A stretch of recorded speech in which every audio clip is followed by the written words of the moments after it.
வரவேற்புரை நல்குவதற்காக நமது வேலுசாமி ஐயாவை வரவேற்கிறேன்.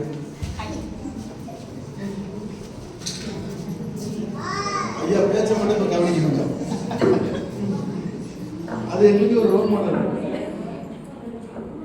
வாழ்வையிலும் வாழ்க வளங்கள் ஒரு வாழ்க குருவே துணை.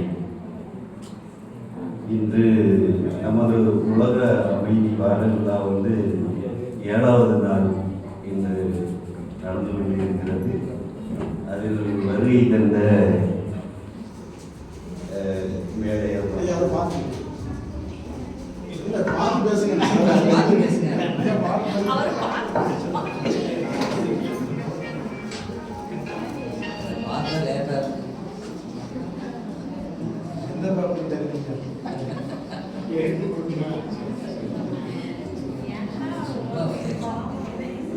நமது பேராசிரியர் கிருஷ்ணமூர்த்தி ஐயா அவர்கள்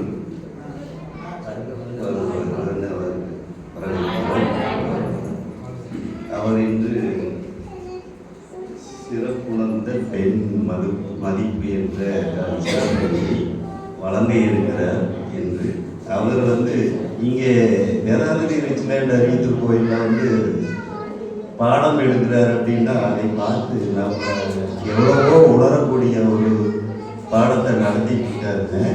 அவர் எனக்கு என்ன தோணுதுன்னா, என்னுடைய ஃபஸ்ட்டு விசல்லையும் அவர் தான் எனக்கு ஆசிரியராக இருந்தார், இப்போவும் எனக்கு ஆசிரியராக இருக்காரு. ஆனால் வயதில் நான் சீனியர், படிப்பில் இந்த வேதாந்திரிய படிப்பில் அவர் சீனியர் என்று நான் அவரை மிகவும் பாராட்டி வரவேற்கிறேன். தெரிய மாட்டேங்குது. இங்கே விசல் படித்துக் கொண்டிருக்கும் நமது தருண் ஐயா அவர்கள், செயலாளர் வேலுமுருகன் ஐயா அவர்களின் போதவரும் அவர்களையும் வரவேற்கிறோம். துணை பேராசிரியர் ரஞ்சிதா அவர்களை வரவேற்கிறோம். துணை பேராசிரியர் ஸ்ரீ கலாம் அவர்களை வருக என வரவேற்கிறோம்.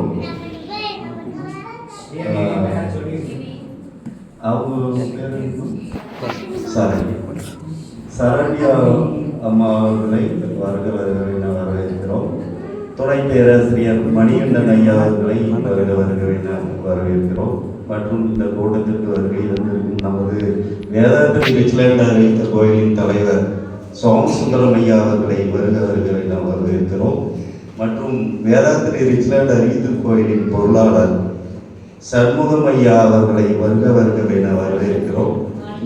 மற்றும் இந்த மன்றத்திற்கு நமது இந்த கிருஷ்ணமூர்த்தி ஐயாவுடைய சிறப்புரையை கேட்டு மகிழ வந்திருக்கும் அன்பர்கள் அனைவருக்கும் வருக என வரவேற்று இந்த சிறப்புரையை ஐயா வழங்குகிற இதையை நாம் உள்வாங்கிக் கொண்டு வழிநடத்துமாறு எல்லோருடைய வருகையும் மிகவும் பணிவும் உடன் கேட்டுக்கொள்கிறோம். வாழ்க வளமுடன்.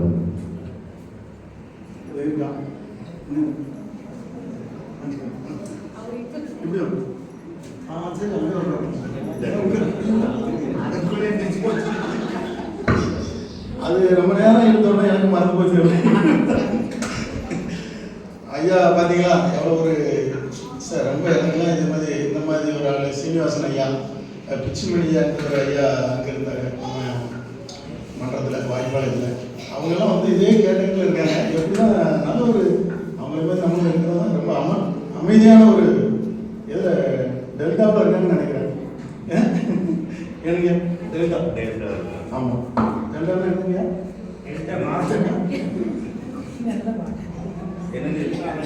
சொல்லு. சரி, நன்றி ஐயா. சரிங்க, ஐயாவுக்கு நன்றி. ஐயாவை வாழ்த்திடலாம். ஏற்கனவே நம்ம மன்றத்தில் வாழ்நாள் பொறுப்பாளராக ஜாயின் பண்ணியிருக்கிறாங்க. ஐயா வாழ்த்திடலாம். வேல்சாமி அவர்கள் அடுத்ததாக நமது பயிற்சியை நல்ல விஐபி பயிற்சி எல்லாம் கொடுத்துட்டு இருக்கோம். அதில் பயன்பெற்றவங்களாம் இதில் இருக்கிறாங்க.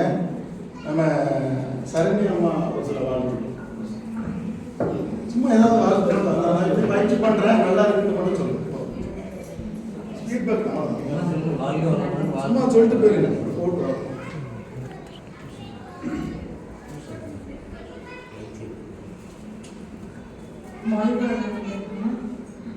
நான் ஒரு வருஷமாக பயிற்சி செய்கிறேன். ரொம்ப நல்லா இருக்கு. எனக்கு பேசுறது ஒரு மாதிரி பயிற்சி செய்கிறதுக்கு ரொம்ப நல்லா இருக்குது. பயிற்சி செய்யாதனால எப்படி இருக்கோ பயிற்சி செய்யறதுனால வேற மாதிரி இருக்குது. என்ன பேசுறதுன்னு தெரியல. சும்மா நீங்கள் பயிற்சி யாரும் கொடுக்குறா, பயிற்சி எப்படி இருக்குது, அதனால் என்ன பயனாக இருக்குது? விஜயா அம்மா வந்து எனக்கு பயிற்சி கொடுக்குறாங்க. விஜய் மேம் தான் வந்து ஃபஸ்ட்டு எனக்கு பயிற்சி செய்யறதுக்கு தூண்டுதலாக இருந்தாங்க. அவங்க தான் இப்போ செய்யலைன்னா கூட விடாமல் ஃபோன் பண்ணுவாங்க, பண்ண சொல்லுவாங்க. அதே மாதிரி நித்யாவும் நல்லா மோட்டிவேஷன் பண்ணுறாங்க. வாழ்க்கை வளர்ப்பு அதில் இருங்க. என்ன கொஞ்சம் ஒரு ஆள் வருவாங்க. வாழ்வளமுடன் சரண்யாமா அவர்கள் வாழ்வளமுடன். அடுத்ததாக நமது ஸ்ரீலா அம்மா அவர்கள் ஒரு வாழ்த்து சரிங்களா? வாங்க சேச்சி வாங்க. பேச ஒரு வாழ்த்து தான். மலையாளம் ரொம்ப நாள் அவங்க வாய்ப்பாளத்துல இருந்து நம்ம மண்டலத்தில் வாழ்க்கை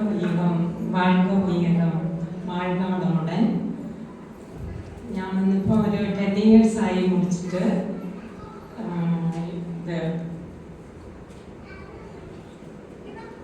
என்ன சொல்லணும்னு தெரியல.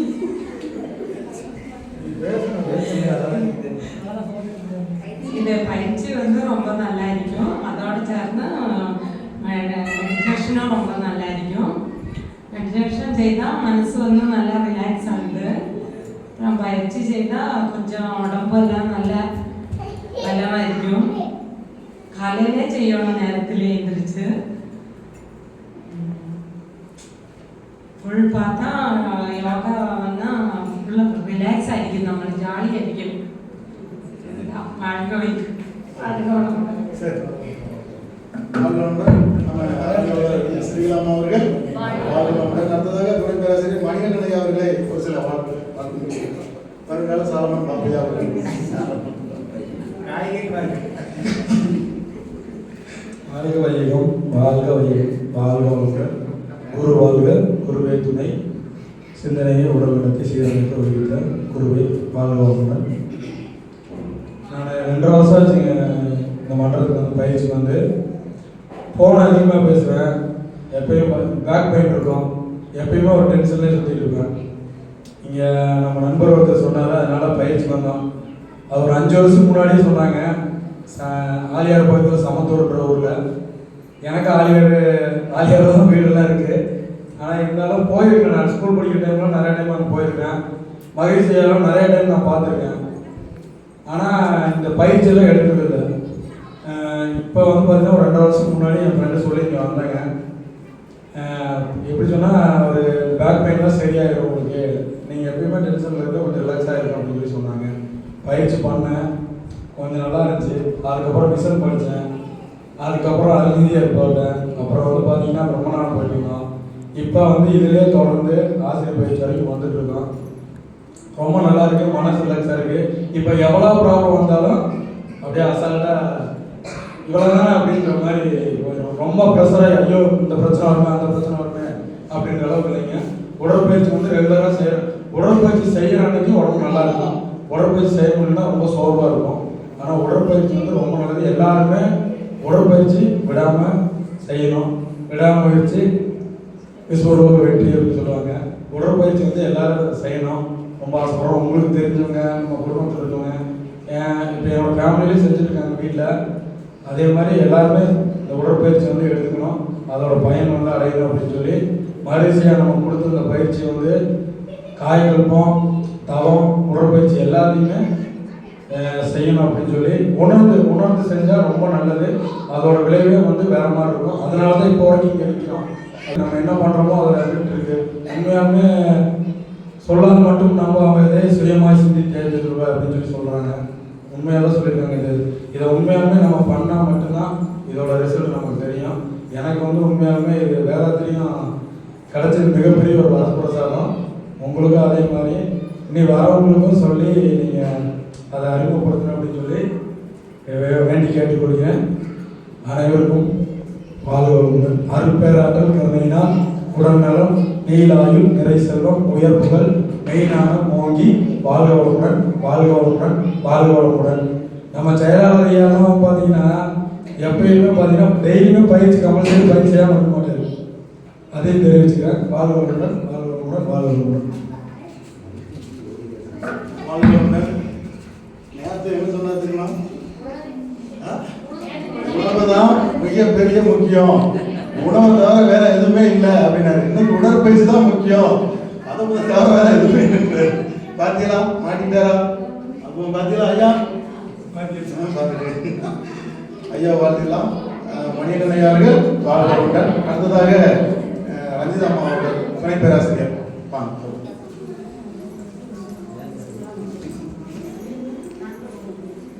வாழ்க வையகம் வாழ்க வையகம் வாழ்க வளமுடன் குரு வாழ்க திருவேதுணை அருட்பேராற்றல் இரண்டு பகலும் எல்லா நேரங்களிலும் எல்லா இடங்களிலும் எல்லா தொழில்களிலும் உறுதுணையாகவும் பாதுகாப்பாகவும் வழிநடத்துவதாகவும் அமையுமாக. வாழ்க வளமுடன். பார்த்தீங்கன்னா இந்த மண்டலம் ஸ்டார்ட் ஆனதுலேருந்து பார்த்தீங்கன்னா நான் வந்து என்னை வந்து பயிற்சி கூப்பிட்டாங்க. நான் வந்து எனக்கு வந்து வேண்டாம் அந்த மண்டலத்துக்குள்ள வந்தேன். ஸ்டார்டிங்கில் எடுத்துக்கிட்டீங்க. நான் அப்புறம் வந்து எப்படி சொல்றேன்னா மன ரொம்ப கஷ்டத்தில் இருந்தேன். அப்போ எங்கள் வீட்டில் ஒரு பெரிய இழப்புன்னு இருந்தது. அப்போ நான் கொஞ்சம் கஷ்டத்தில் தான் இருந்தேன். அப்போ அவங்க விஜய் வந்து நீங்கள் வாங்க அப்படின்னு சொல்லி என்னை கூப்பிட்டாங்க. அதுக்கப்புறம் நான் வந்து கொஞ்சம் கொஞ்சமாக அங்கே பயிற்சி பண்ணி ஓரளவுக்கு அந்த கஷ்டம் இருந்தெல்லாம் செஞ்சது. மன தைரியம் போனே எனக்கு கொஞ்சம் இதாக ஆரம்பிச்சது. கொஞ்சம் பயிற்சி, அதுக்கப்புறம் தவம், இன்னும் கொஞ்சம் நல்லா அமைதியாக இருந்து ஃபேமிலியில் எப்படிலாம் இருக்கணும் அப்படிங்கிறதெல்லாம் நான் விஷயம் படித்து இங்கே நிறைய விஷயங்கள் தெரிஞ்சுக்கிட்டேன். வேணுமானாவும் நம்ம சப்போர்ட் பண்ணியிருக்கிறாரு.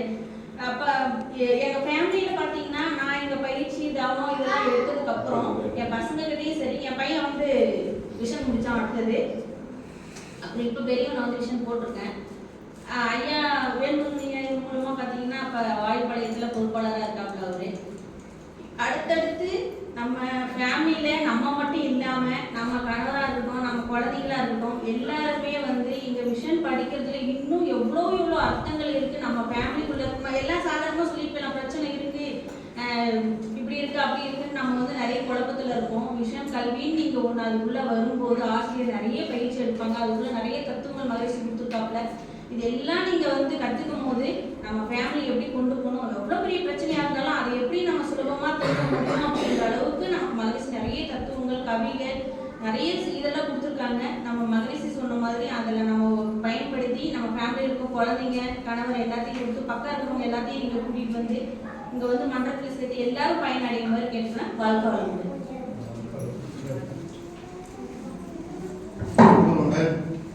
மகிழ்ச்சி அவர்கள் பெண்ணினத்தை அவமதித்து பெருமை பெற நினைத்தவர்கள் பெரும்பாவ சுமையேற்று பெற்ற துன்பம் உலகறியும் எண்ணி எண்ணி பெண்பெருமை ஏற்று புகழ்ந்து எழுதி இன்பம் உற்சாகின் உலகில் இறைவனை போல் என்றும் உள்ளார் அப்படின்ற ஒரு கவி எழுதியிருக்காரு. அதாவது பெண்ணினத்தை அவமதிக்கிறவங்க பெரும் பாவ சுமையேற்று பெற்ற துன்பம்லாம் நிறைய இருக்கு அப்படின்னு சொல்லியிருக்காரு.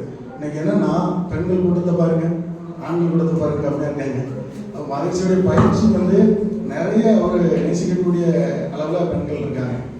உலகத்திலே மகிழ்ச்சி பெண்களுக்கு தவம் கொடுக்குறார், எந்த ஒரு இதுலையுமே கொடுக்கறதில்லை. அந்த அளவுக்கு ஒரு உயர்ந்த பெண்களை பற்றி நிறைய விஷயங்கள் மகிழ்ச்சியவங்க கொடுத்துருக்காங்க. அந்த வகையில் இன்னைக்கு ரஞ்சிதா அம்மாவும் பக்கத்துலேயே இருக்கிறாங்க. எல்லாருக்கும் நோட்டீஸ் கொடுக்க தான் செய்கிறேன். அவங்க மட்டும் தான் கொஞ்சம் மன்றத்தில் வந்து இன்னும் கொஞ்சம் துணை பேராசிரியர்கள்லாம் வந்திருக்காங்க. அதுக்கு நிறைய அடிக்கடி முயற்சி பண்ணிகிட்டே இருக்கிறோம். அதனால் நம்ம நினச்சிக்கிட்டது நினைப்போம், ஆனால் நடக்கிறது எப்படியாவது நடக்கும். இதுக்கு உதாரணம் என்னென்னா, இந்த இடம் விஷயம் படிக்கும்போது கையெழுத்து தேவை, எங்கள் பையனை கையெழுத்து போட சொன்னேன். நானும் படிக்கலை அப்படின்னு சொன்னாப்புல. எங்கள் பொண்ணுன்னு போட சொன்னேன். நம்ம 2 பேரும் கையெழுத்து மட்டும் போட நீங்கள் வர வேண்டாம் அப்படின்னு சொன்னான். ஆனால் எப்படியாவது வரணுங்கிறது என்னுடைய தாகம் ரொம்ப காலமாக. எப்படியாவது விஷயம் படிக்கணும், இவன் கொஞ்சம் நல்லா வரணும் அப்படிங்கிற எண்ணம் எனக்கு எல்லாருக்கும் இருக்கும். அப்படி சும்மா கையில் தான் போட சொன்னோம். ஆனால் எப்படியோ நம்ம எண்ணம் அப்படி வந்து இன்னைக்கு வந்து மிஷனுக்கு நிறைய பேர் சில பேர் வர முடியுறாங்க. ஆனால் என் பையன் வரதான் ரொம்ப பெருமையாக இருக்குது. அவங்க வந்து கொஞ்சம் என்னன்ட்டு வாழ்த்து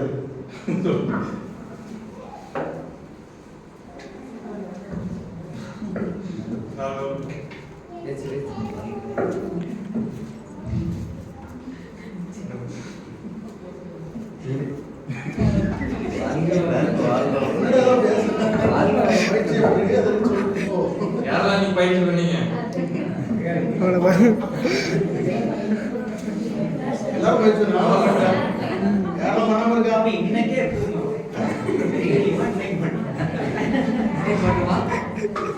நான் டெய்லி மன்றத்துக்கு வந்துருக்கேன். நீ வந்த இத்தனை நினைக்கிறேன் வரமாட்டேங்கிறாங்க யாரும் பண்றதுக்கு. ஓட்ட விளையாட்டு பண்ணுறாங்க. நீ வாயிலே வெட்டுறீங்க. கண்டிப்பா வரணும். நேரம் வாங்க மன்றத்துக்கு வாங்க அவ்வளோ. சரி குட்.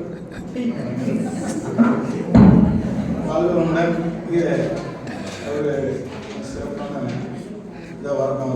வாழ்வமுடன் அனைவருக்கும் நன்றி. எங்க இந்த சான்றிதழ் கொடுக்க மகேசம் வந்துட்டாங்களா? ஏன் வாழ்வமுடன் இப்போ இதுக்கு போயிடலாம். பேராசிரியர் பேசுறதுக்கு வாய்ப்பு கொடுக்கலாம்.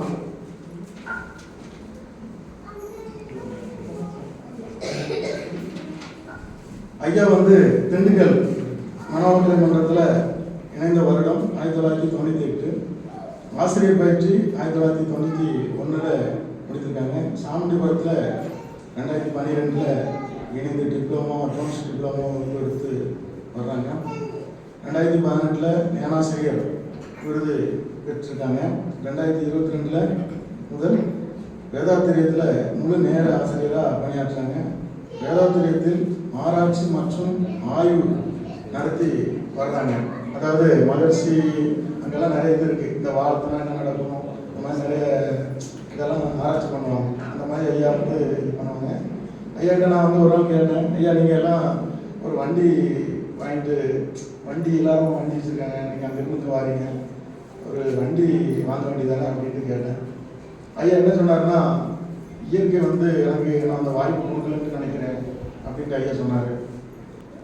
அதேமாரி பிச்சுமணியாவும் அப்படி தான் சொல்லுவார். இந்த இயற்கையை எவ்வளோ நேசிக்கிறாங்கன்னா பார்த்தீங்களா, இதில் வந்து எவ்வளோ இலை இருக்கு பாருங்க. இது அழகாக இதே அளவுக்கு இந்த அளவுக்கு வளரணும். இதில் ஒரு இலை, இதுலேயே ஒரு 25 சின்ன சின்ன இலைகள் இருக்குது. இந்த மாதிரி பாருங்கள், அந்த வாடாச்சியில் எத்தனை லட்சம் எத்தனை கோடி இது இருக்குது. ஆனால் எல்லாம் ஒரு விதத்தில் தான் இருக்குது. அன்னைக்கு அம்மா சுபசினியாசனம் சொன்னாங்க, இந்த வானத்தில் அந்த யானை போகுமா அப்படின்னு கேட்டாங்க. போகட்டு சாதாரணமான ஒரு பெட்டிக்கடை வச்ச ஒரு சொல்லிட்டாரு. அது போவோம், ஏன் போகாது? இவ்வளோ பெரிய ஆலமரத்துக்கு கீழே இருந்தால் அவர் பெட்டிக்கடை வச்சிருக்கிறாரு. அவ்வளோ பெரிய ஆலமரம், ஒரு சின்ன ஒரு ஒரே ஒரு ஆலம் பழத்துக்குள்ள இவ்வளோ பெரிய மரம் இருந்திருக்கு. ஏன் அந்த மாடலில் இந்த யானை போகாது? கடவுள் நினைச்சானா கண்டிப்பாக போகும். ஏன்னா அப்போ இயற்கைக்கு எவ்வளோ பெரிய சக்தி இருக்குங்கிறத மகான் நினச்சி வளர்த்ததுனால தான் எனக்கு இவ்வளோ ஒரு விருட்சமாக இருக்கு.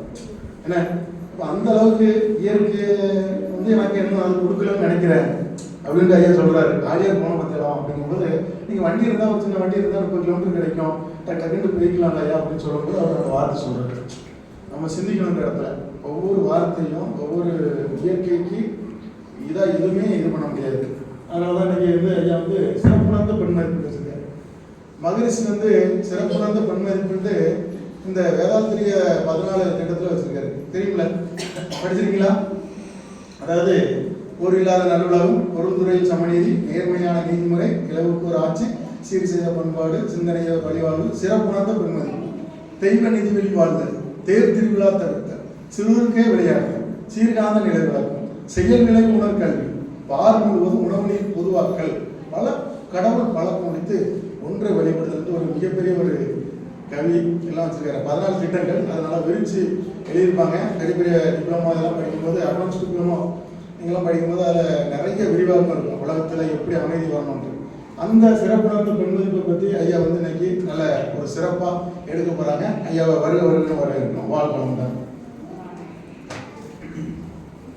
இது வச்சுக்கோங்க.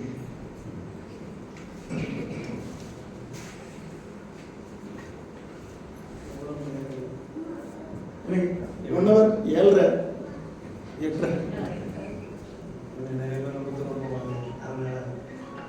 8:30 முன்னாடி முடிச்சிருக்கோம்.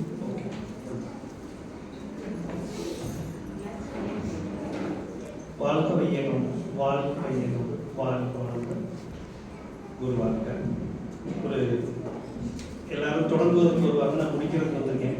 ஸோ 7ஆம் ஆண்டு. ஸோ அதுலேருந்தே தெரியுது எங்களோட ஸ்டாண்டர்ட் என்னென்ன.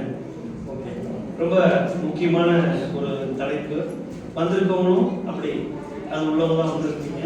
ஸோ நிர்வாகத்தில் இருக்கவங்களுக்கும் சரி, நம்முடைய மாணவர்களுக்கும் சரி, இந்த நம்முடைய ரிச்லேண்டை பற்றி கட்டாயமாக சொல்கிறேன். மற்ற இடங்கள்லாம் மன்றம் அறிவித்திரு கோயில் தோணும். இங்கே வரும்போது மட்டும்தான் ஏதோ ஒரு ஃபேமிலிக்கு வரக்கூடிய ஒரு சுச்சுவேஷன் எப்போதுமே ஒரு இடம் நிச்சயமாக அறிவித்திரு கோயில் இங்கே மட்டும்தான். ஏன்னா இங்கே வந்தால் என்ன வேணாலும் நமக்கு சரியாகுது. இறைவனை விட உயர்ந்தவர் ஒரு வகையில் குரு தான். ஏன்னா இறைவன் வேற யாரையும் அனுப்ப முடியாது. தாய்க்கு எடுத்து குருவை தான் அனுப்புறாரு. ஸோ இந்த இடத்துல வந்து நம்ம அற்புதமான இந்த வாய்ப்பை வந்து இந்த இதை சிந்திக்கிறதுக்கு நம்ம எல்லாத்துக்குமே வாய்ப்பு கொடுத்த இறைவனையும் நம்ம பார்க்கணும்.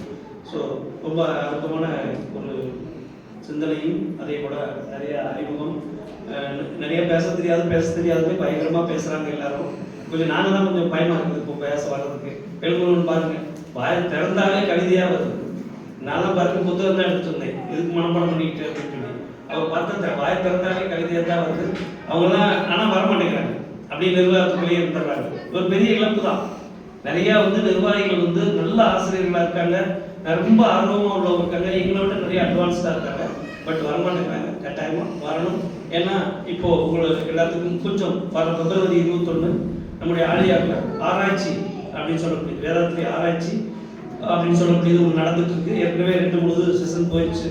அதில் என்ன அவங்க ஆராய்ச்சி பண்ணுறாங்க அப்படின்னா, ஐயா கூட ஒரு சின்னதாக போயிட்டு என்ன ஆராய்ச்சி பண்ணுறாங்க அப்படின்னு சொன்னால், நம்முடைய வேதாத்திரியத்தில் இருக்கக்கூடிய எல்லா விஷயத்தையுமே இன்னைக்கு அட்வான்ஸ்டு டெக்னாலஜியில் நம்ம படிக்கிற விஷயங்களாக இருக்கட்டும், நம்ம பண்ணிக்கிட்டு இருக்க ஒரு மெடிடேஷன் என்னென்ன பண்ணுது, ஒரு தியானம் நமக்குள்ள என்ன பண்ணுது. ஆங்கிலேய தியானம் நம்ம பண்ணால் சொல்லுவோம், நம்ம ஆங்கிலேய தியானங்கிறது கண்ணை மூடி உட்காந்து பூர்வ மத்தியில் கவனிக்கிறதுன்னு சொல்கிறோம். ஆனால் அதுக்குள்ளே எவ்வளோ ஒரு மேஜிக் இருக்குது. அது வந்து எப்படியெல்லாம் நம்முடைய ஹார்மோனை சரி பண்ணுது, என்னென்ன நோய்கள் தீருது, எப்படியெல்லாம் நமக்கு வந்து அது நம்முடைய அடுத்த தவத்திற்கு உதவுது அப்படின்னு நிறைய விஷயங்களை ஒரு கேஸ் ஸ்டடி மாதிரி ஒரு மருத்துவர் ஆராய்ச்சி பண்ணுற அளவுக்கு அற்புதமாக நிறையா பண்ணிக்கிட்டு இருக்காங்க. அது தியானம் மட்டும் இல்லை, அதுக்கடுத்து நம்முடைய காயகல்பம் சொல்லவே வேண்டியதில்லை. மகிழ்ச்சியோட 40 வருஷ ஆராய்ச்சி. அதை போன வருஷம் வந்து பார்த்தீங்கன்னா அக்டோபரில் அதுக்கான இன்டர்நேஷ்னல் கான்ஃபரன்ஸ் ஒன்று நடந்துச்சு, ICSSன்னு சொல்லி அது ஒன்று நடந்துச்சு. உலகத்தில் இருக்கக்கூடிய 6 முக்கியமான சயின்டிஸ்ட் வந்து அதை பண்ணி கொடுத்துட்டாங்க. அதனால வந்து அது இல்லாமல் நம்ம இந்தியாவில் இருக்கக்கூடிய மிக முக்கியமான டாக்டர்ஸ்லாம் வந்து பண்ணுறாங்க. அது இல்லாமல் ஒரு 4-5 வருஷத்துக்கு ஒரு தடவை 350 டாக்டர் 450 டாக்டர்கள் நம்முடைய வேதாத்திரியத்தில் நம்முடைய ஆழியாருக்கு வந்து அவர்களும் வந்து அவங்க ரிசர்ச்சு சப்மிஷன்ஸ்லாம் தொடர்ந்து நடந்துச்சு. எதுக்கு சொல்கிறேன் அப்படின்னா, நாம் படிச்சுட்டு இருக்கிறது ஏதோ கையை தூக்க சொல்கிறாங்க, காலை தூக்க சொல்கிறாங்க, ஓஜஸ் போட சொல்கிறாங்க, தியானம் பண்ண சொல்கிறாங்க அப்படின்னு நாம் நினச்சிட்டு இருக்கோம். ஆனால் இது எவ்வளோ பெரிய ஒரு கல்வியாகவும் ஒரு அறிவாகவும் நமக்கு உலக அளவில் ஏற்றுக்கொண்டு அதை வந்து பண்ண ஆரம்பிச்சிருக்காங்க அப்படின்னு பார்க்கும்போது, நம்ம பார்த்தீங்கன்னா 195 நாடுகள் இருக்கக்கூடிய ஐநா சபையில் கூட ஒரு வெல்ஃபேருக்கு நம்ம அங்கத்தில் இருக்கோம். நம்முடைய வேதாத்திரியம் ஒரு ஆலோசனை குழுவில் கூட மெம்பராக இருக்கும். அந்த 1971 இருந்து 74 வரைக்கும் மகர்ஷி அந்த ஐநா சபைக்குள்ள அவ்வளவு போராட்டம் பண்ணார். உள்ள போகிறதுக்கு அங்கே நம்முடைய திட்டங்களை எல்லாம் கொண்டு வரதுக்கு முயற்சி பண்ணார். கடைசியில் 1975 தான் மகர்ஷி ஒரு முறை பேச அனுமதிச்சாங்க. ஆனால் அந்த திட்டத்தை நிறைவேற்ற முடியல, அப்படியே நின்று போச்சு. அதுதான் சொன்னாங்க. ஸோ இருந்தாலும் 2002 ஆண்டியாரில், அதாவது ஐநா சபையில் இருக்கக்கூடிய ஒரு முக்கியமான அந்த பிரதிநிதியே வந்து மகர்ஷியோட அந்த திட்டங்களை எல்லாம் வாங்கிட்டு போய் அங்கே ப்ரப்போஸ் பண்ணுறாங்க. பட் என்ன பிரச்சனைன்னு கேட்டீங்கன்னா, உலக அளவில் இருக்கக்கூடிய வீட்டோ பவர்னு சொல்லக்கூடிய நாடுகள் 5 நாடுகள் இருக்கு. அந்த நாடுகள் அனுமதி கொடுத்தால் இந்த உலக சமாதானம் சொல்லக்கூடிய, இப்போ நம்ம ஐயா சொன்ன போர் இல்லாத உலகம், ஒரு சண்டை அப்படின்னாவே உலகத்தில் எங்கேயுமே சண்டை போட முடியாது.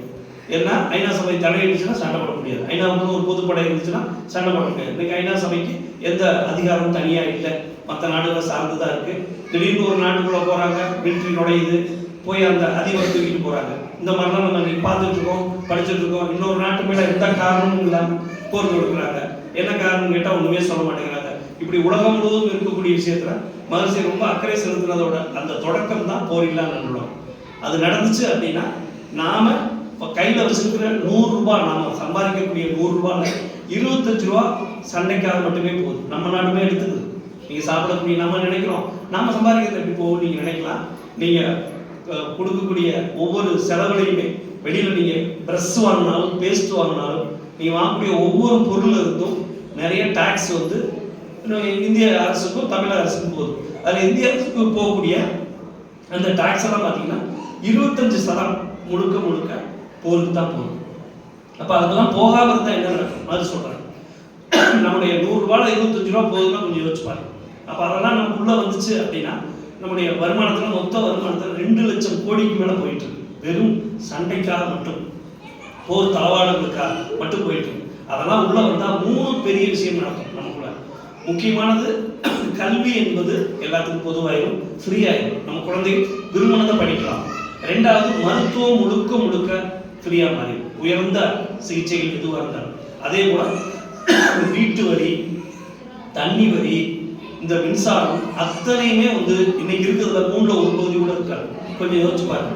இப்படிப்பட்ட ஒரு நிலை நமக்கு கிடைக்க வேண்டியதை இந்த போர் யுத்தங்கள் மூலமாக, யுத்த அபாயங்கள் மூலமாக, பாகிஸ்தானுக்கு நமக்கும் சைனாவுக்கு நமக்கும் இன்னைக்கு இப்போ வங்காளதேசம் நமக்கும் இந்த மாதிரிலாம் என்ன சொன்னா இந்த பிரச்சனையின் குழப்பங்கள் காரணமாக நம்ம இவ்வளவு லாஸ் ஏற்பட்டு இருக்கோம். அதனாலதான் மகர்ஷி என்ன சொன்னாங்க அப்படின்னா 1986 இன்றிலிருந்து உலக சமாதானம் என்ற ஒரு விஷயத்துக்கு உலக சமாதான ஆண்டு அப்படின்னு அறிவிக்கிறேன்.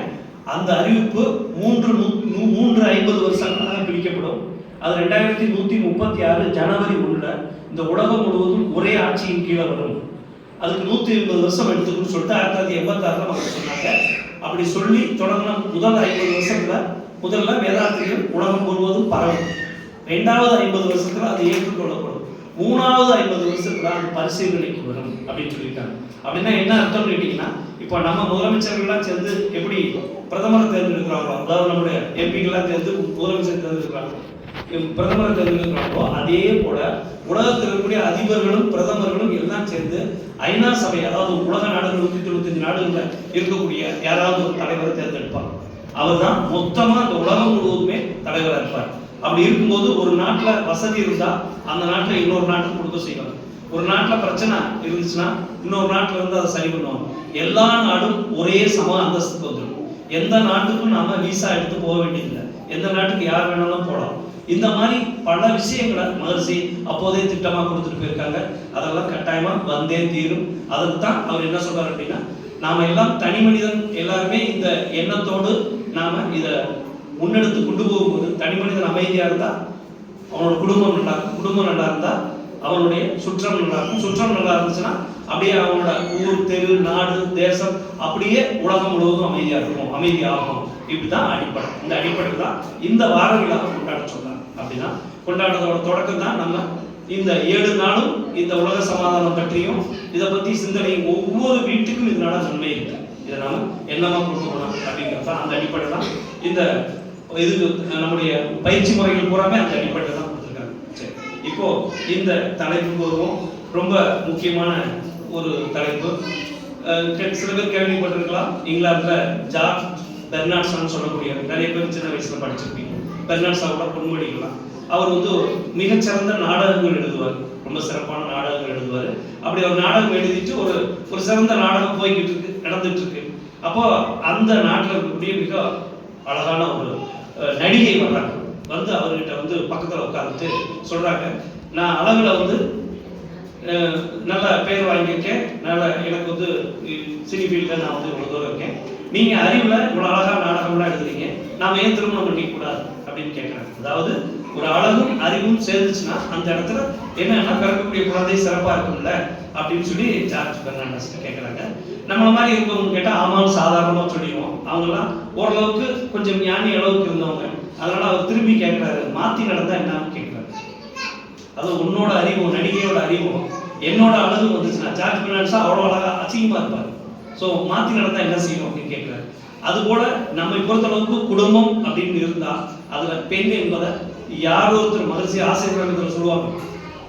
மண் பொன் பெண் இந்த மூணுக்குமே அடிப்படையை சொல்லும்போது உலகத்தில் இருக்கிற எல்லாருமே அதை விட்டுட்டு வா, விட்டுட்டு வந்தா தான் நீ வந்து மன அமைதியா இருக்கும், சந்தோஷமா இருக்கும், இப்படிலாம் சொல்லிட்டு இருப்பாங்க. ஆனா மகிழ்ச்சி தான் முதல் முறையாக அந்த விஷயத்துக்கு ஒரு தெளிவு கொடுத்தாங்க.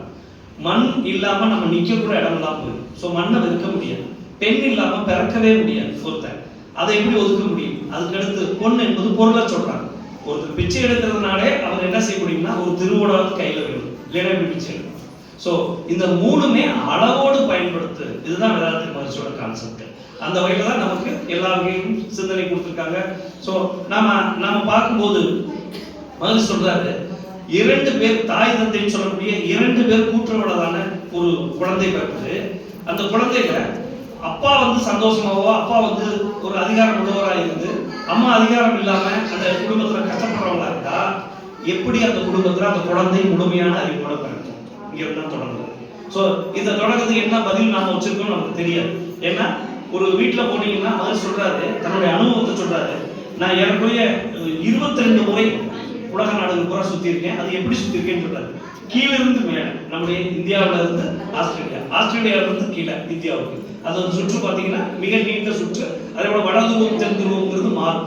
இப்போ நம்ம ஊர்ல வந்து குழாயை திறந்தா லெஃப்ட் டு ரைட் தண்ணி விடும். இதே ஆஸ்திரேலியாவில் திறக்கும் போது ரைட் டு லெஃப்ட், அந்த இதோட சென்ட்ரிஃபிகல் ஆக்ஷன் சொல்லக்கூடிய மைய ஈர்ப்பு விசையே மாறி போயிருக்கும். அந்த அளவுக்கு மேலையும் கீழையும் நான் போயிட்டு வந்திருக்கேன். 22 முறை வெளிநாடுகள் சுத்திட்டு வந்திருக்கேன். ஆனா பல வீடுகளில் நான் தங்கியிருக்கேன். ஆனா அவர் என்ன சொல்றாரு ஒரு வேதனையோடு, எந்த வீட்டிலையும் உலகத்தில் இருக்கக்கூடிய எந்த வீடுகளிலுமே பெண்களுக்கு சமமான மரியாதை கூட கிடையாது. இது என் அனுபவத்துல எனக்கு கிடைச்சது அப்படின்னு சொல்லிட்டு இன்னொன்னு சொல்றாரு, சமமான மரியாதை இல்லாததுனால நம்முடைய குழந்தைகள் பூராமே இந்த மாதிரி பிறக்கிறதுக்கு நம்முடைய அறிவு வளர்ச்சியிலையோ இல்ல பல விஷயங்கள்ல பிரச்சனையா வளர்றதுக்கு காரணம் என்னன்னு கேட்டா அந்த பெண்ணிடம், அந்த வீட்டில் இருக்கக்கூடிய பெண்கள்கிட்ட இருக்கக்கூடிய அந்த அறிவும் அந்த அடிமைத்தனமும் தான், அவர்களுக்குள்ள அமைக்கி வச்சிருக்கிற அந்த அடிமைத்தனம் தான் இந்த குழந்தைகளுக்கான பிரச்சனையா இருக்கு. நம்ம எத்தனையோ பேர் மருத்துவர்கிட்ட போறோம், எல்லாம் போறோம், ஆனா அந்த அடிமைத்தனம் தான் பிரச்சனையா இருக்கு. ஸோ இந்த விஷயத்துல சமுதாயம் திருந்தணும். இந்த திருத்தம் வந்தால் மட்டுமே குடும்பத்தில் இருக்கக்கூடிய பிரச்சனைகள் மாறும்.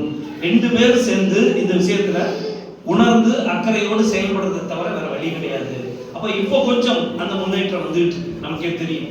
நிறைய கொஞ்சம் நம்முடைய சமுதாய மாற்றம் வந்ததுக்கு அப்புறம், படிப்பு வந்ததுக்கு அப்புறம், சம்பாத்தியம் வந்ததுக்கு அப்புறம் நிறைய மாற்றம் நடந்தது. இருந்தாலும் அடிப்படையில 2 பேருக்கும் உள்ள பிரச்சனையை சிந்திக்கும்போது, நீங்க உங்க குழந்தைகளுக்காக நீங்க வாழ்றீங்க அப்படின்னா, நாம அந்த குழந்தைகள் சிறப்பா இருக்கணும்னா அந்த வீட்டுல பெண் மதிப்பு உணர்ந்து அதை பின்பற்றலைன்னா, எவ்வளவுதான் ஒரு ஆண் வந்து சிறப்பா சம்பாதிச்சு கொடுத்தாலும், சிறப்பா வந்து அந்த வீட்டை நிர்வகிச்சாலும், பெண்ணுக்கு அந்த வீட்டுல அடிமைத்தனமா 2வது பிரஜையாக பயன்படுத்தப்பட்டால் அந்த குழந்தைகள் அறிவோடு இருக்காது. முழுமையான அந்த குழந்தையை நம்ம எதிர்பார்க்க முடியாது அப்படிங்கிறது. அப்படி சொல்லக்கூடிய மகிழ்ச்சி பாருங்க, பெண்களுக்கு தனியா சொல்லிட்டு ஆண்களுக்கு தனியா சொல்லிட்டு சமூகத்தை நம்ம ஃபேஸ் பண்ற சரி தனித்தனியா சொல்றாங்க. ரொம்ப ஆச்சரியமான ஒரு விஷயம் என்னன்னா, நம்முடைய பண்பாடு நீங்க பார்த்துக்கலாம். யோகா கலாச்சாரம் எப்படி பரவச்சுன்னு பார்க்கும்போது மொஹஞ்சதாரோ, ஹராப்பா இந்த மாதிரி விஷயங்கள்லாம் நம்ம ஸ்கூல்ல படிக்கும்போது பார்த்தீங்கன்னா ஒரு பெரிய பசுமாடு மாதிரி காமிச்சிருப்பாங்க. பக்கத்துல ஒரு மனிதர் உட்கார்ந்துருக்க மாதிரி ஒரு கொம்பு மாதிரி இருக்கும், நிறைய உடையெல்லாம் போட்டு ஒருத்தர் உட்கார்ந்துருக்க மாதிரி, ஐயப்பன் தர்மசாஸ்தா கோவிலில் உட்கார்ந்துருக்க மாதிரி ஒருத்தர் காலை வச்சு அப்படி உட்கார்ந்துருக்க மாதிரி இருக்கும். ரொம்ப நாளா மொஹஞ்சதாரோ ஹராப்பால வந்து நம்முடைய யோகா கலாச்சாரம் வளர்ந்ததுக்கு காரணம் நம்ம வந்து யோகா கலாச்சாரத்துல ரொம்ப முன்னோர்கள் அப்படிலாம் சொல்லிட்டு இருந்தாங்க. ஆனா சமீபத்துல ஒரு மிகப்பெரிய ஆராய்ச்சி பண்ணி அந்த படத்தை ஸ்கேன் பண்ணி டிஜிட்டலைஸ் பண்ணி பார்க்கும்போது அதுல இருக்கக்கூடிய உருவம் ஒரு பெண்ணோட உருவம். அதுல இருக்கக்கூடிய உருவம், ஏன்னா அந்த காலத்துல வந்து ஆண்களும் ஜுவல்ஸ் போடுவாங்க, பெண்களும் ஜுவல்ஸ் போடுவாங்க. அதனால அது ஒரு பெண்ணோட உருவம் அப்படின்னு சொல்லி கண்டுபிடிச்சிட்டு அதுக்கு அடுத்து என்ன சொல்றாங்க அப்படின்னா, அந்த பெண் உட்கார்ந்து இருக்கிற பொசிஷன் ஒரு யோக போஸ்டர்னு சொல்லக்கூடிய நிலை. அது எதுக்காக அந்த பொண்ணு அங்க உட்கார்ந்துருக்காங்க அப்படின்னு பார்க்கும்போது, அந்த பெண் அந்த காலத்துல யோகம் உருவானதுக்கு அடிப்படையான காரணம் என்னன்னு சொல்றாங்கன்னா, அதாவது பெண்களோட குழந்தைகள் ஒண்ணு பிரசவத்துல குழந்தை இறந்துடும், இல்ல அம்மா இறந்துருவாங்க. இதற்கான பயிற்சி முறைகள் அடிப்படையில நம்ம காட்டுவாசிகளா சுத்திட்டு இருந்த காலத்துல இல்ல, நிறைய மரணங்கள் பிரசவத்தப்ப நடந்திருக்கு.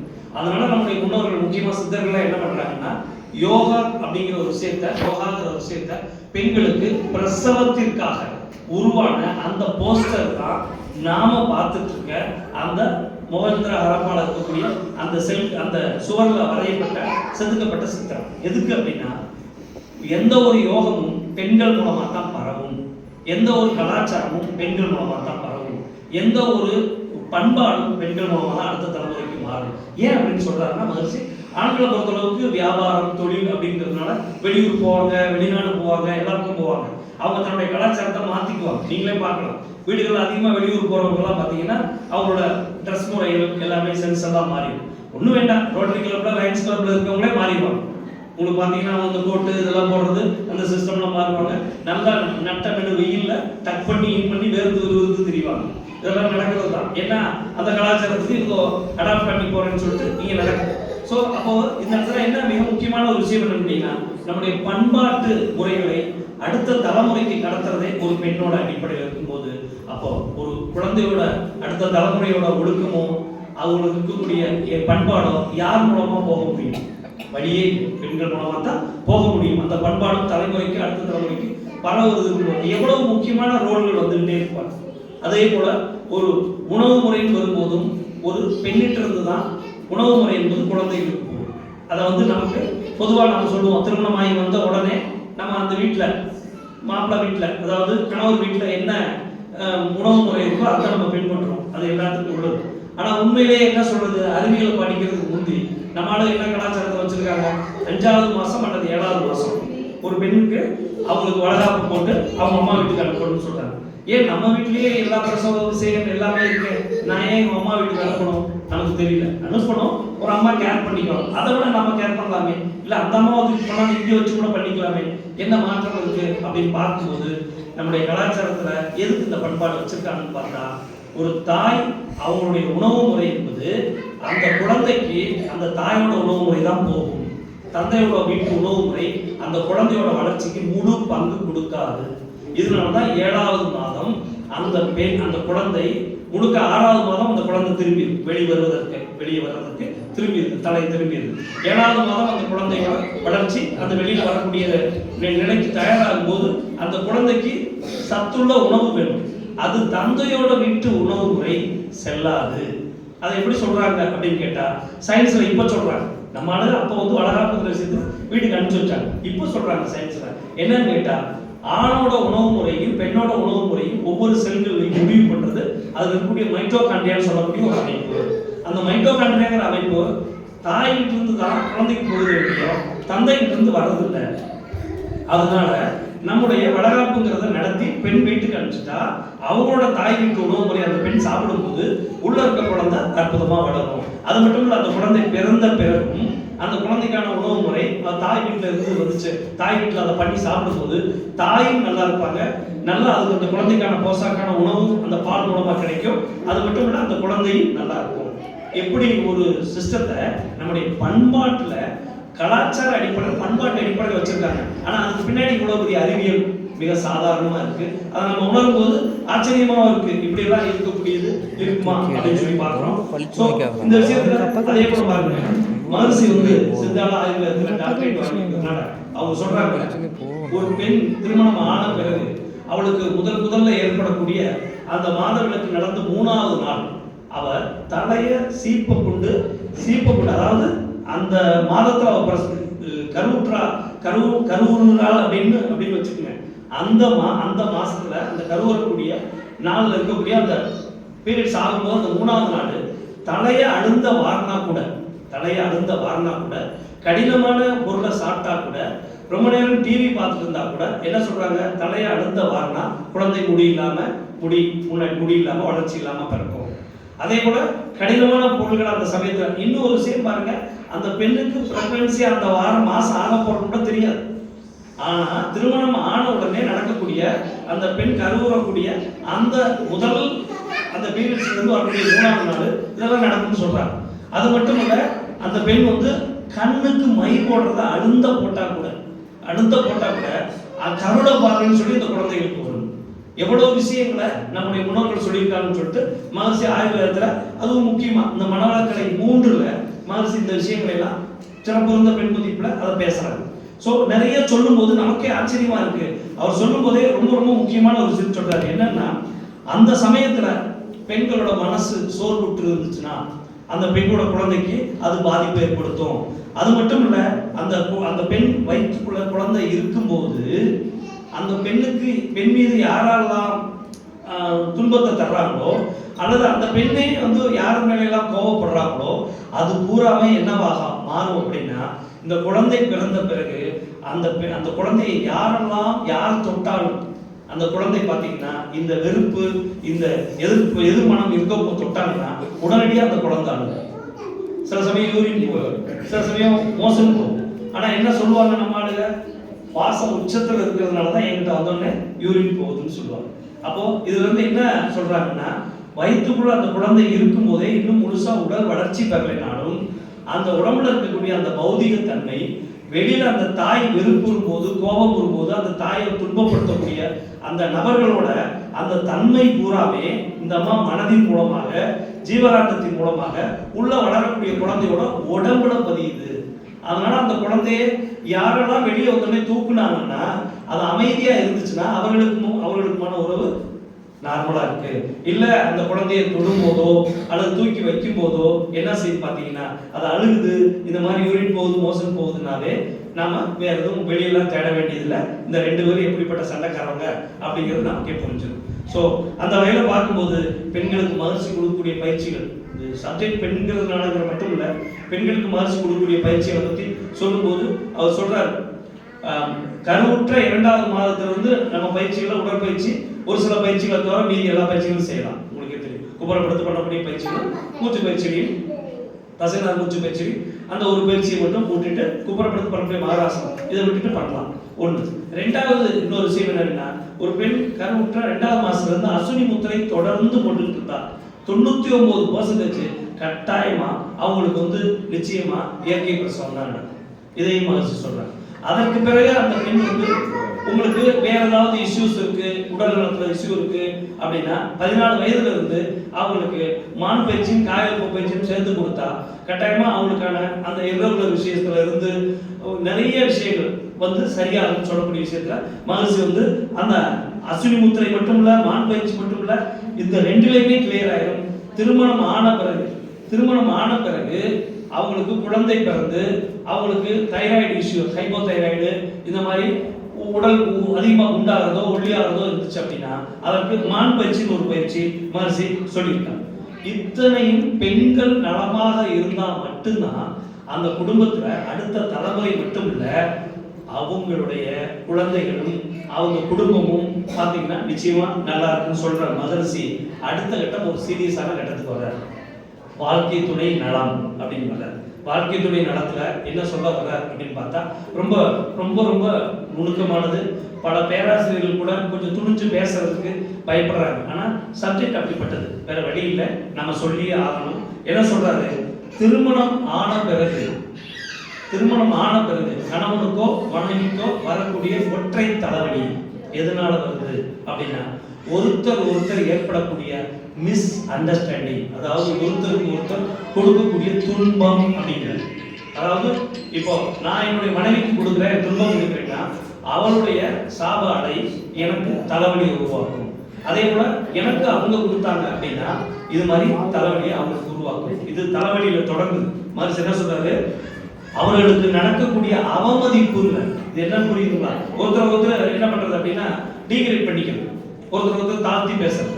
நீங்க ரொம்ப உங்களுக்கு அறிவு இருக்கான்னு சொல்லி 2 பேருமே ஒருத்தர் தாழ்த்தி பேசக்கூடிய அவமதிப்பு என்பது தலைவலியிலிருந்து உடல் சம்பந்தப்பட்ட பல விஷயங்களை உருவாக்குதுன்னு சொல்றாரு.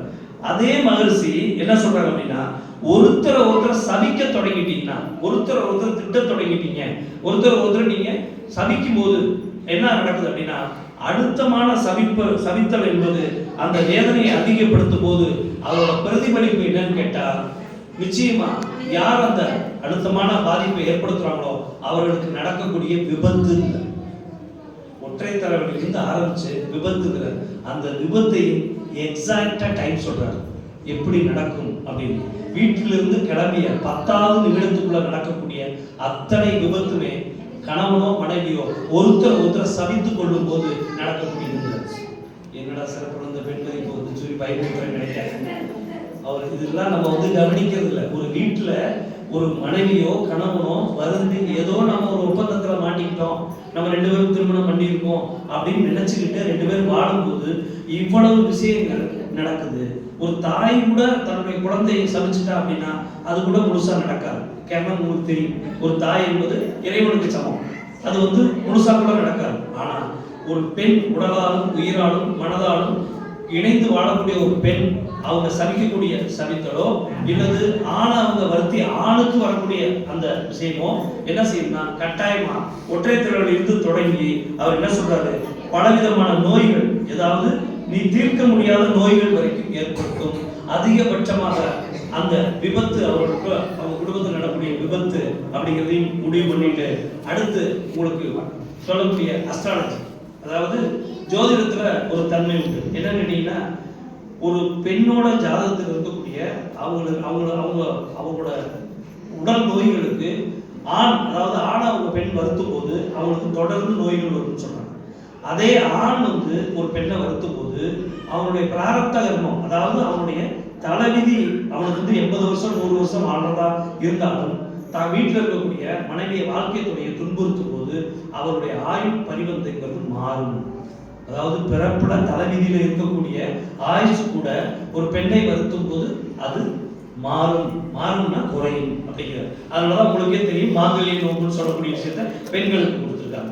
ஏன்னா தெரிந்தோ தெரியாமலோ அவங்கள வந்து நீங்க சபிச்சிருந்தீங்கன்னா உங்களுடைய மாங்கல்ய பலத்துக்காக அப்படி ஒரு பூஜையை பண்ணணும்னு சொல்லி பெண்களுக்கு மட்டுமே கொடுத்ததுக்கு காரணம் என்ன, இந்த உலகத்தில் இருக்கக்கூடிய மகரிஷி சொன்ன மாதிரி இந்த உலகத்தில் இருக்கக்கூடிய எல்லாருமே வந்து பாத்தீங்கன்னா பாதி பேர் பெண்கள், மீதி பேர் பெண்கள் பெற்ற ஆண்கள்.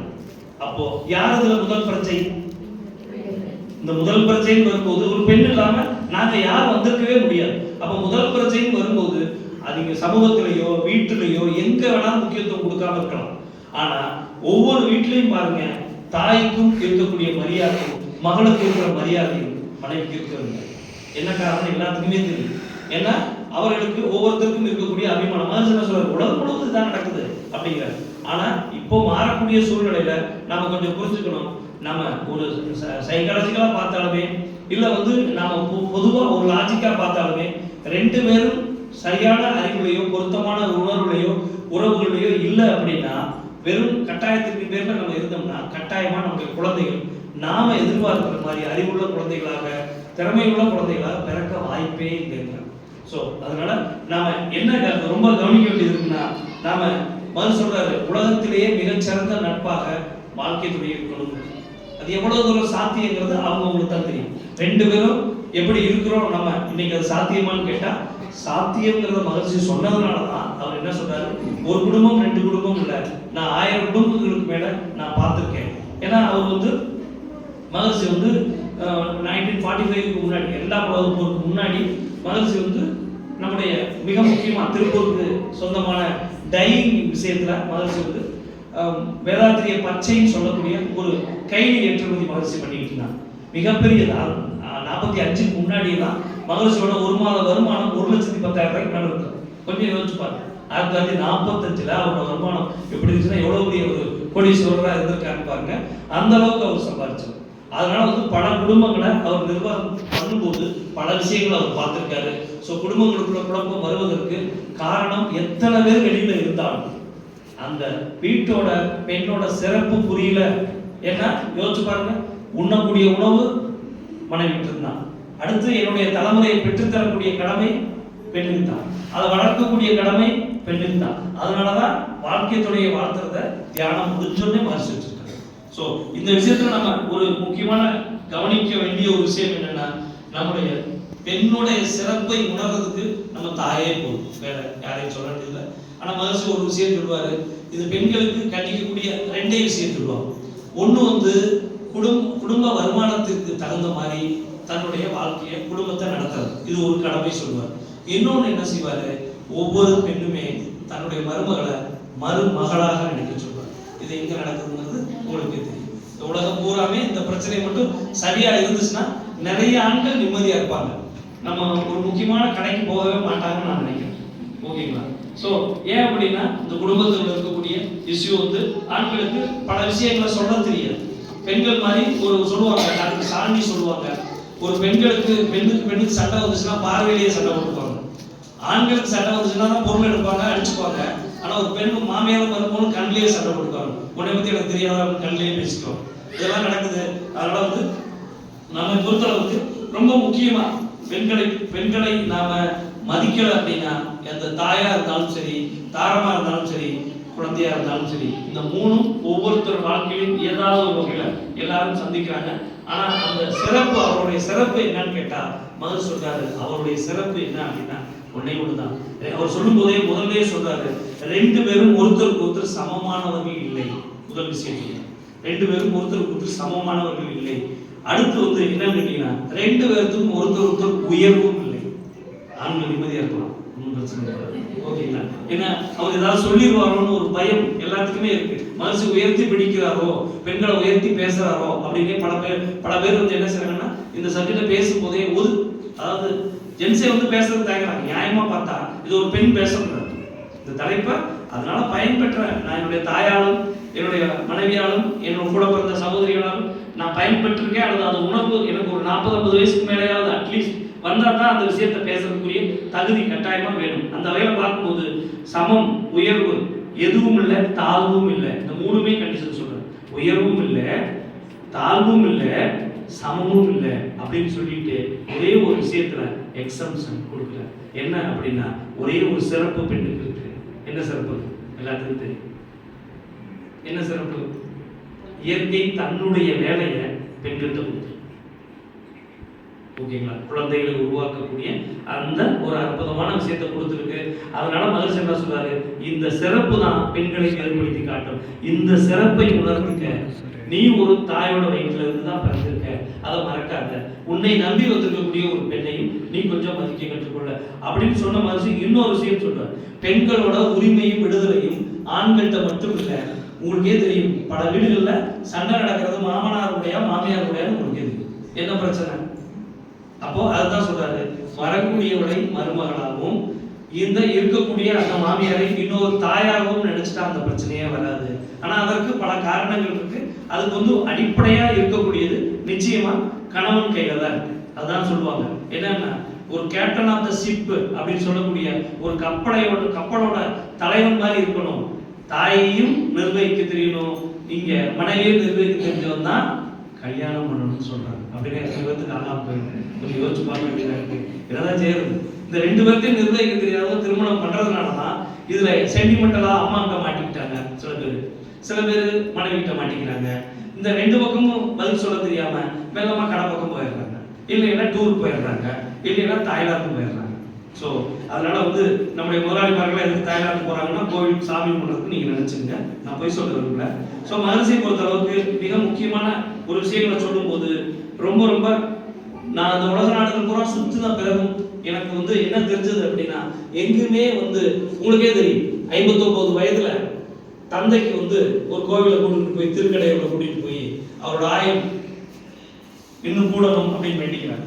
எத்தனை வீடுகள்ல தாயும் பிறந்தது கொஞ்சம் யோசிச்சு பாருங்க. 59வது வயதுல ஏன் கொண்டாடுறாங்கிறது ரீசன் என்னன்னு கேட்டீங்கன்னா, ஒவ்வொரு 60 வருஷமும் மனிதன் பிறந்த முதல் வருஷத்துல பிறந்த அதே கிரகங்கள் அமைப்பு அஸ்ட்ராலஜி படி இந்த உலகத்தில் இருக்கக்கூடிய எல்லா கிரகங்களோட அமைப்பு 60வது வயதுல மீண்டும் அந்த மாதிரி ஒரு செட்டப் வரும். அதுக்காக தான் நம்ம பிறந்த நாள் கொண்டாடுறோம். இன்னும் சொல்ல போனா நம்ம பிறந்த நாள் ஒரிஜினலா கொண்டாடுறது அந்த நாள் மட்டும்தான். மீதியான கிரகங்கள் மாறி போயிடும். 59 முடிஞ்சு 60வது வயதுல தான் உண்மையிலேயே கோள்கள் பூரா திருப்பி நம்ம பிறக்கும் போது என்ன அமைப்பு இருந்துச்சோ அந்த அமைப்புக்கு வருது. மீண்டும் நம்முடைய ஆயுளை கூட்டிக்கிறதுக்காக தான் தமிழ் வருஷ பிறப்புல 60 வருஷம் சொல்லுவாங்க, ஒரு யுகம் சொல்லுவாங்க. மீண்டும் நம்முடைய பிறப்பை எக்ஸ்டெண்ட் பண்றதுக்காக தான் 60வது வயதுல நடத்துறாங்க. ஆனா எத்தனை பேர் தாய்க்கு நடத்தினாங்கிறது கொஞ்சம் நமக்கே தெரியும். தந்தை வந்து நல்லா இருந்தா மட்டும் போதும் சொல்லக்கூடிய சமூகமா நம்ம இல்லை. ஆனா தாயை கொண்டாட வளர்ந்த சமூகமா இருக்கவங்கதான் ரொம்ப முக்கியம். அந்த தந்தையே தாயினாலதான் பல விஷயங்கள்ல அவங்க மதிப்பா மரியாதையா இருக்காங்கிற விஷயம் நமக்கு தெரியும். சோ இன்னொரு மிக முக்கியமான கணவன் மனைவி உறவுகள்ல நான் சொல்லக்கூடிய ஒரு விஷயம் என்ன, ஒரு தாய்க்கும் தந்தைக்கும் நம்ம பிறக்கும் போது, அந்த தாய்க்கும் தந்தைக்கும் பிறக்கும் போது அவர்களுடைய முன்னோர்களோட வினைப்பதிவுனால நம்ம பிறக்கிறோம். இது வந்து அவர்களும் விரும்பல, நீங்களும் கேட்கல. இது என்ன செய்து இந்த பிறவியின் தொடர்ச்சியா நடக்குது. இதுல வந்து யாரோட இதுவும் இல்லை. நம்ம குழந்தைகளும் கேட்குது இல்லை, நீ பெத்தன்னு கேட்குதுங்க, அதுக்கெல்லாம் பதில் சொல்ல முடியல நம்மளால. உங்களுக்கு இது இதை விட கொடுமை என்னன்னு கேட்டீங்கன்னா, நம்ம குழந்தைய நம்முடைய கல்யாண ஆல்பத்தை எடுத்து வச்சு நான் எங்க போறேன்னு கேட்குது. கல்யாண ஆல்பத்தில் நம்ம எங்க போய் அந்த பிள்ளையை தேடுறது? நம்ம ஆளு பழமொழியில சொல்றாங்கல்ல, அது மாதிரி எங்க போய் தேடுறது? எங்க அதுக்கே பதில் சொல்ல முடியல, நீ எங்க இருந்த தெரியல. அதனாலதான் என்ன செய்யறது, நம்ம குழப்பம் பசங்களோட ஸ்கூல் போட்டோ எடுத்து நடுவில் சொல்லி விட்டுறது. நான் மட்டும் வித்தியாசமா இருக்கேன்னு கேட்கிறேன். ஸோ ஏமாத்தவே முடியல, ரொம்ப ரிஸ்கான விஷயம் தான். ஸோ நம்ம பொறுத்தளவுக்கு இந்த மகர்ஷி சொல்றாங்க, இந்த கணவன் மனைவி உறவுல இருக்கக்கூடிய நட்பு தான் அவர்கள் என்ன செய்யும் அப்படின்னா, முக்கியமா தாய் தந்தை கூட அவருடைய வினைப்பதிவால நம்மளை பெற்றாங்க, நம்ம வந்து அந்த உலகத்துக்கு. ஆனா வாழ்க்கை துணை எப்படி வந்தாங்க அப்படின்னா, அது முழுக்க முழுக்க இறைவனோட நம்முடைய கர்மத்தை இணைத்து வைத்த வேலை இறைவனுடைய. அதாவது மீண்டும் என்ன சொல்றாரு, தாய் தந்தைக்கு நாம கடமைப்பட்ட விஷயம் ஓகே, கடமைப்பட்ட விஷயம் ஓகே, அது ஒன்றும் மாற்றமே இல்லை. தாய் தந்தைக்கு நம்ம கடமைப்பட்டவங்க தான். ஆனா அவர் இன்னொரு விஷயத்தை இம்போஸ் பண்ணி சொல்றாரு, அது அவர்களுடைய முந்தைய தலைமுறையும் அதுக்கு முந்தைய தலைமுறையும் மொத்தமா அந்த பிறவியோட நீட்சி தான் நம்ம. ஆனா வாழ்க்கை துணை என்பது அப்படிப்பட்டதில்லை, இதை இறைவன் முடிவு பண்ணது. இந்த வாழ்க்கை துணை அமைந்தால்தான் உன்னுடைய பிறவியில நீ மாற்றம் பெறுவாய், அல்லது உன் பிறவியோட நோக்கம் நிறைவேறும் அப்படிங்கிற விஷயம் அதன் மூலமா தான் வருது. இப்போ நம்ம இதுக்கு என்ன செய்யறது? அப்போ இறைவன் சேர்த்து வச்ச இந்த விஷயத்தை எதிர்த்தோம்னா யாரை எதிர்க்கிறதுக்கு சமம்? அவ்வளவுதான். அப்போ வீட்டுக்கு போன உடனே கையெடுத்து அவரை பார்த்து, தெய்வமே என் வாழ்க்கையை மாற்ற வந்த தெய்வமே அப்படின்னு ஒரு நாளைக்காக யோசிச்சு பாருங்க. ஒரு நாளாவது நாங்கள் ஏன் இவ்வளவு பேர் கேட்கிறோம் அப்படின்னா ஒரே ஒரு காரணம் தான், எவ்வளவு பேர் வந்து பார்த்துட்டு போனாங்க, எவனாவது ஏமாந்தானா? நாங்கள் கொஞ்சம் யோசிக்க வேணாமா? அத்தனை பேரும் தப்பிச்சிட்டான், எல்லா பேரும் தெரிஞ்சிருக்கு, எல்லா பேரும் வந்தா ஜாதகம் பார்த்தா வடகுன்னா பச்சி சாப்பிட்டா எல்லா பேரும் தப்பிச்சிட்டான். நாங்க ஏதோ இந்த முகத்தை பார்த்தோன்னே லேசா அந்த வயசுல லேசா ஜெர்க் ஆயிட்டோம், சரி நல்லவங்களா இருப்பாங்க கூட அப்படின்னு. ஸோ நல்லா பார்த்துங்க, நம்முடைய வாழ்க்கை முறை எல்லாமே பார்த்தீங்கன்னா நிறைய விஷயங்கள் முக்கியமா நான் சொல்றது. அதனால ஒருபோதும் இந்த விஷயத்துல இனியாவது நம்முடைய வாழ்க்கை துறையை புரிஞ்சுக்க முயற்சி பண்ணுவோம். காரணம் என்னன்னா ஒரே காரணம் தான், இது இறைவன் நம்முடைய வினைப்பதிவை போக்குறதுக்காக, நம்முடைய பிறவியோட நீளத்தை குறைப்பதற்காக உருவாக்கின வரம்னு நினைக்க சொல்றாரு. ஸோ அந்த வரத்துக்கு 3 யோகியதை சொல்றாரு. ஒன்று, உங்களுக்குள்ள இருக்கக்கூடிய உடலால் உயிரால் மனதால் இணைஞ்ச உங்களுக்குள்ள கசப்புகள் வந்தா ஒருத்தரை பாதிக்கும். ஃபர்ஸ்ட்.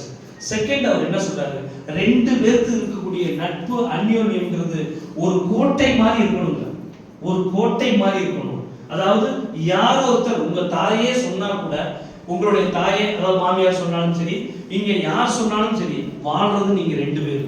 உங்களுக்குள்ள யார் சொல்லியுமே உங்களுக்குள்ள கசப்பு மனக்கசப்பு வரக்கூடாது. உங்களுடைய நட்பு அப்படிப்பட்டதா இருக்கணும். ஒருத்தருக்கு ஒருத்தர் எந்த விஷயத்தையும் ஒளிவு மறைவு இல்லாம நீங்க இருந்தா மட்டும்தான் அதை நீங்க சரி பண்ண முடியும். மற்றவர்கள் நீங்க விட்டு கொடுத்தீங்க, நமக்கு நல்ல வெல்விசர் இருப்பாங்க.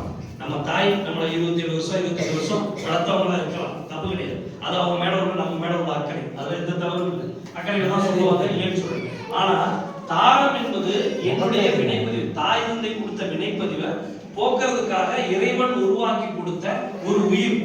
அந்த உயிரை பகச்சிக்கிட்டு நான் என்னோட தாய்க்கு மட்டும் ரெக்கமெண்ட் பண்ணிட்டு நான் எப்படி வாழ முடியுங்கிறத விட எப்படி அந்த என்னுடைய வாழ்க்கையை திருப்பி எப்படி கொண்டு போக முடியும், இதுதான் அவங்க சொல்றாங்க. இந்த 2வது மிகப்பெரிய ஒரு விஷயம் அந்த நட்பு சொல்றாங்க. 3வது அதை விட நம்ம சொன்ன மாதிரி ஒருத்தருக்கு ஒருத்தர் இருக்கக்கூடிய அண்டர்ஸ்டாண்டிங், ஒருத்தர் அதுதான் அவர் சொல்லுவார். நல்ல குடும்பம் அமைவதற்கு 3 விஷயத்தை தவிர்த்துக்கணும்னு சொல்லுவார். ஒன்று கமெண்ட், இன்னொன்று கமாண்ட், இன்னொன்று டிமாண்ட். கமெண்ட்னா ஒருத்தர் பரிகாசம் பண்ணாதீங்க, ஒருத்தர் கேள்வி பண்ணாதீங்க, இந்த ஒருத்தர் கமெண்ட் அடிக்கிற வேலையை நிறுத்திக்கங்க. இன்னொன்று ஒருத்தர் ஆர்டர் பண்ணாதீங்க, ஒருத்தர் வந்து நீங்க டிமாண்ட் பண்ணி நீங்க அவங்கள வந்து கமெண்ட் பண்ணிட்டு அதுக்கடுத்து வற்புறுத்தாதீங்க. இந்த 3 எந்த விஷயத்துக்காக இருந்தாலும் கமெண்ட் அவங்கள பரிகாசம் பண்றதும், அவங்கள ஆர்டர் போடுறதும், அவங்கள வந்து கட்டாயப்படுத்துறது, இந்த 3மே நீங்க கொஞ்சம் யோசிச்சு பண்ணுங்க. பிடிக்காத ஒருத்தர் செய்யாதீங்க. அதுதான் குடும்பத்தோட அடி தன்மை. அதுல இருந்து எந்த மாற்றமும் நீங்க பண்ண அந்த கசப்புணர்வு தான் ஒருத்தருக்கு ஒருத்தர் என்ன செய்யணும்னா பிரிவுகளை உருவாக்குது. அப்படி உருவாக்குறது தான் உங்களுடைய ஜீவகாந்த களத்துல மாற்றத்தை ஏற்படுத்தும் போது தான் உங்களுக்கு நோயா மாறுது. அதனாலதான் சொல்லுவாங்க, வாழ்க்கை துணையை நினைக்கும் போதெல்லாம், வீட்டுல இருக்கீங்க நீங்க, அவங்க வேலைக்கு போயிருக்காங்க, நினைக்கும் போதெல்லாம் நீங்க அவங்களோட நினைவு வரும்போதெல்லாம் வாழ்த்துங்க. ஏன் அப்படின்னா உங்களுடைய மனநச்சோடுகள், உங்களுடைய ஜீவகாந்தத்தில் இருக்கக்கூடிய அவர்களை பற்றின எண்ணங்கள் மாறும். மட்டும் இல்லாம நீங்க நினைக்கக்கூடியதை அவர்கள் நினைப்பார்கள், அவர்கள் நினைப்பது உங்களுக்குள்ள பிரதிபலிக்கும். இந்த ரெண்டும் நடக்கும்போது மிஸ் அண்டர்ஸ்டாண்டிங் வருவதற்கு வாய்ப்பு இல்லை. ஸோ நம்ம மீண்டும் மீண்டும் சொல்லிக்கிற ஒரு விஷயம் என்னன்னா, சிறப்பு, பெண்ணோட சிறப்பு என்பது அவருடைய தாய்மை. அந்த மதிப்பு என்பது நம்முடைய தாய்க்கும் மகளுக்கும் மனைவிக்கும் கொடுக்கக்கூடிய மதிப்பு. இந்த 3 விஷயம். அதே போல குடும்பத்துக்குள்ள நாம இந்த மதிப்பை உணர்ந்தோம் அப்படின்னா, பெண் என்பது வேற யாரும் இல்லை, என்னோட ஒரு பகுதி தான். எனக்குள்ள இருக்கக்கூடிய 23 குரோமோசோம்ல பெண் கொடுத்தது, என்னுடைய தாய் கொடுத்தது தான் உள்ள இருக்கு. இதை பிரிச்சு பார்க்கறதோ சேர்த்து பார்க்கறதோ ஒன்றும் அவசியமே இல்லை. இது உள்ள இன்பில்டடா இருக்கு, டிஃபால்ட் செட்டிங்கா உள்ள இருக்கு. ஆனா நாம பிரிச்சு பார்த்ததுக்கு காரணம் மகிழ்ச்சி சொல்றேன். அதை இந்த சமுதாயத்துல முன்னே இருந்த அமைப்பு எந்த பிரச்சனையும் கிடையாது. இந்த சமுதாயத்துல எப்போ விவசாயம் என்று ஒன்று வந்துச்சோ, எப்போ சொத்துரிமைன்னு ஒன்று வந்துச்சோ, அப்பதான் மாற்றம் நடந்துச்சு. இந்த மாற்றம் நடந்ததுனாலதான் ஆணுக்கு 2 விஷயம் அவங்க கைக்கு போச்சு. ஒண்ணு பொருளாதாரம், 2வது பாதுகாப்பு ஒரு பெண்ணுக்கு. இந்த ரெண்டுமே ஒரு குடும்பத்துல ஆணுக்கு போன பிறகுதான் பெண் என்ன பண்ணாங்க, அடிமைப்படுத்தப்பட ஆரம்பிச்சாங்க. இந்த இடம் அங்கிருந்து தான் தொடங்குச்சு. ஆனா இனி அந்த விவசாயமோ இல்ல இந்த மாதிரி ஒரு பாதுகாப்பு விஷயமோ பொருளாதார விஷயமோ மேம்பட்டு வந்தாச்சு. அப்படி இருந்தும் ஏன் இப்போ டைவர்ஸுகள் வருது? பிரச்சனை என்னன்னா இதெல்லாம் வந்துருச்சு. இப்போ உங்களுக்கே தெரியும், நம்ம ஒரு 100 வீடு இருந்துச்சுன்னா அது ஒரு 10 வீடு பாத்தீங்கன்னா இந்த டைவர்ஸ் பிரச்சனைக்குள்ள இருக்காங்க, இல்ல பிரிஞ்சாவது வாங்க. இப்போ நான் ஒரு 10th படிக்கக்கூடிய ஒரு ஸ்கூல்ல கேள்விப்படும் போது பாத்தீங்கன்னா, அந்த ஸ்கூல்ல 88 ஒரு 140 பசங்க இருக்காங்க.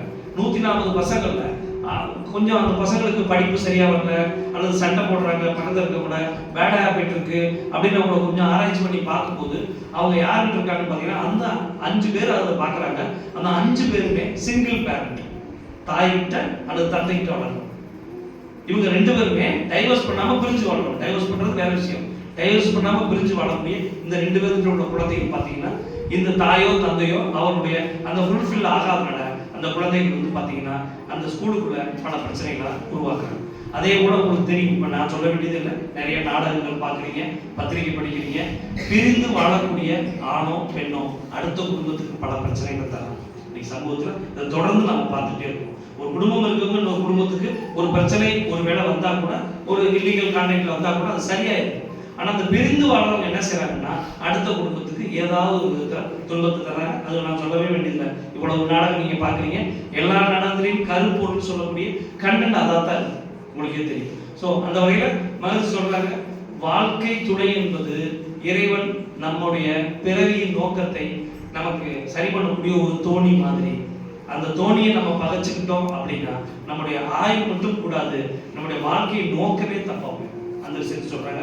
அதனால நம்ம மீண்டும் எந்த இடத்துலையுமே நம்ம ஒரு தீர்மானம், அதாவது நீங்க பெண்களா இருக்கிற நீங்க உங்களுடைய மாமியார அடுத்து உங்களுக்கு வரக்கூடிய மருமகளை ஒண்ணு.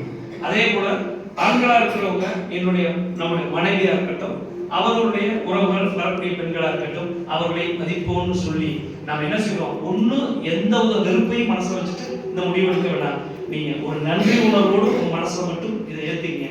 இந்த சபை வேதாத்திரி மகிழ்ச்சியோட இந்த சபையில நமக்கு நல்ல விஷயங்களையே தான் இயற்கை நமக்கு காட்டுது. அதனால இந்த விஷயத்தை மட்டும் நல்ல விதமா நீங்க பதிவு செய்துக்குங்க.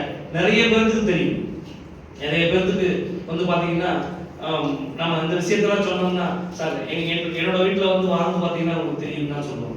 எல்லாத்து வீட்லயுமே பாத்தீங்கன்னா அவங்க சொல்லக்கூடிய விஷயம் இதைதான் அவங்க சொல்றாங்க. ஆனா நீங்க நல்லா யோசிச்சு பாத்தீங்க அப்படின்னா எல்லாத்து வீட்லயும் எல்லாரும் ஒரே மாதிரி தான். எதிர்பார்ப்புன்னு வரும்போது மட்டும் எல்லாருக்கும் மாற்றம். ஸோ முதல் இதையே எங்க இருந்து தொடங்குன்னு பாத்தீங்கன்னா எதிர்பார்ப்பு தான் தொடங்கும்.